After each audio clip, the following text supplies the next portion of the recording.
In the 80-plus years since Batman first graced the cover of Detective Comics number 28, we have had 12 live-action incarnations of Batman and 6 different actors portraying him. Now we are on the cusp of a brand new Batman film franchise. But does this franchise have a bright future, or has it already fallen into the darkest night? Today we're going to talk about that movie, and we're going to make a delicious dessert cocktail along the way, today on the Martini Shot.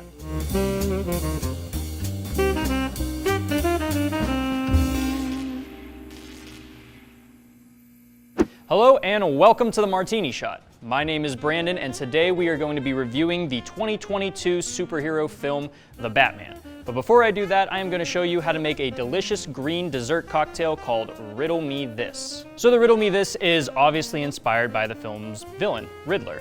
But this is a very different version of the Riddler than we've ever seen. Gone is the fedoras, the canes, and the dumbass question trophies that he leaves around the city. This is way more akin to, say, the Zodiac Killer, leaving behind ciphers while he brutally tortures his victims. So it only seemed fitting that this chilling incarnation of the character was met with a very cool, chilling cocktail, particularly one made with creme de menthe.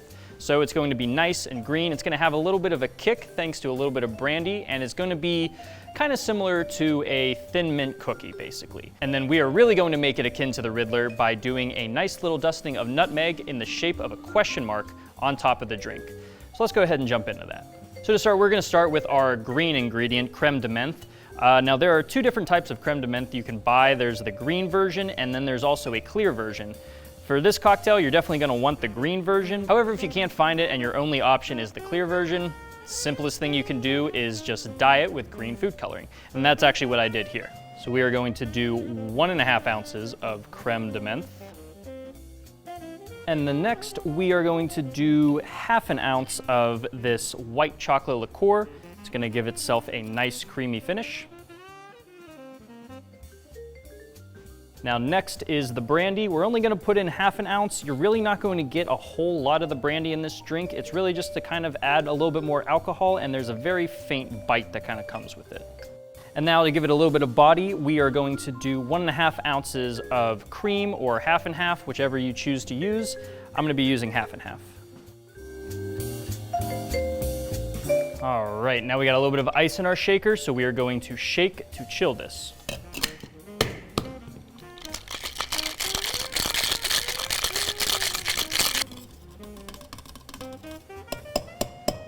Good deal.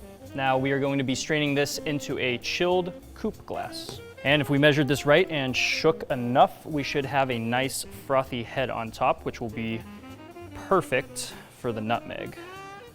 There we go. Now, when you are doing cocktail stenciling, you really kind of want to use something pretty heavy duty when you're making your shape. Maybe something like, I don't know, a plastic to-go lid, something that'll be really sturdy. I did not do that because I'm stupid and don't plan ahead. So I'm actually just going to be using a little bit of paper. So hopefully this works out pretty well, and this gives us a nice question mark. There we go. It's a little heavy, but I think it does look good. You can definitely tell it is a question mark. And with that out of the way, there you go. That is the Riddle Me This.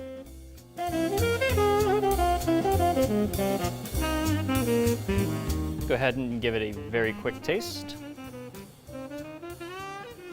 So yeah, as far as tasting notes go for this, it's kind of like what I said, very similar to a thin mint cookie. A lot of that mint and chocolate pairs really well together. The first thing you'll notice when you drink this is you will definitely smell the nutmeg. The nutmeg is very powerful.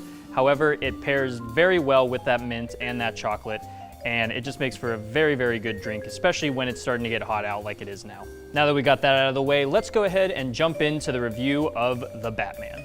The Batman is directed by Matt Reeves, who you may know for the Planet of the Apes trilogy, and it stars Robert Pattinson, who you may know from any other movie other than Twilight if you haven't been living under a rock. In the film, we see Bruce Wayne in his 2nd year of Batmaning, just beating the crap out of anyone that gets in his way.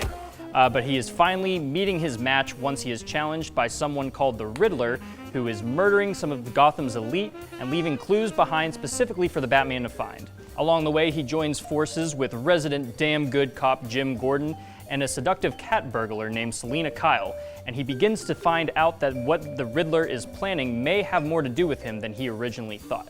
There's certainly a lot that feels familiar here, but there is just enough that gives this film its own identity to stand out among the many, many predecessors. For starters, the film really leans into Batman's moniker of the world's greatest detective. This isn't a superhero punch fest like we're used to seeing. This is actually a slow burn crime thriller akin to, I don't know, Seven or Chinatown. The slow pace of this movie allows us to have a much more methodical look into the character of Batman, someone that I think a lot of audiences figured that they knew, and when they were making this new movie, they didn't really know what could be done with this character that hasn't already been done. But because of this approach, we get a much deeper dive into who this character really is. Batman is usually synonymous with justice, but when we see him here, he's actually more in his vengeance phase. He's punching crooks left and right, he's wearing a lot of eye makeup, he's listening to Nirvana. I mean, we've all been there, I get it. He set out to be a one-man army against crime in Gotham City, and he's seeking that vengeance that he knows he may never find. Every face he punches belongs to the face of his parents' murderer, and Robert Pattinson does a really good job at delving into that more tortured aspect of the character that a lot of us who have read the comics books is more familiar with. This allows the character to stand out much more beyond its predecessors while still being honorable to the character's past. Truthfully, the entire cast does a very good job. Zoe Kravitz's Selina Kyle, aka Catwoman, is a perfect foil for Batman, someone who treads the same lines as him but has different perspectives that really kind of puts them into conflict with one another. Not to mention, like in the comics, the two have very, very palpable romantic chemistry, which actually really works. But if we want to talk about back and forth, the most apparent back and forth we get in this film is between Batman and Police Lieutenant James Gordon. The two fight kind of like a married couple, but they also understand that they are the only ones that they can trust in the city that is just teeming with crime and corruption just through all aspects of it. Then of course we have the main antagonist, the Riddler, who I've already said has just taken a complete departure from what he was in the comics, just kind of this semi-joke character that just couldn't help leaving behind the clues to the crime he just committed. Played by Paul Dano, this Riddler is much more meticulous, much more violent, and much more angry. Kind of sounds like a certain hero we've just been talking about. What truly stands out about this character is how his methods and motivations tie into some real-world events. That disenfranchised human being that feels that they've been slighted or treated misfairly by the people higher up above them. It grounds an otherwise gimmicky character and really makes Matt Reeves' world that he's crafted feel much more grounded in reality. Also, special shout out to a near unrecognizable Colin Farrell as the Penguin. He's not in much of the movie, but every scene he is in, he steals, and I'm really looking forward to seeing where that character goes in the future. Like I said before, everything in this world feels really grounded and gritty, and a lot of that is thanks in part to the color palette of the film, where it leans into the reds and blacks, and it really kind of captures that anger and rage that's not only in our protagonist, but also the city that he is living in. And while the world never feels like it's too far out of the realm of realism, it's still very apparent that this world is inhabited by comic book characters. And what do I mean by this? A lot of the characters' writings feels like it was pulled right out of the comic books of a couple decades ago. And it's a good amount of pulp, and I didn't really mind it all that much, but it is a bit of a contrast to the very grounded world that is being shown here. The music also does a very good job at bringing the intensity to the world, with the main theme being very thunderous and intimidating.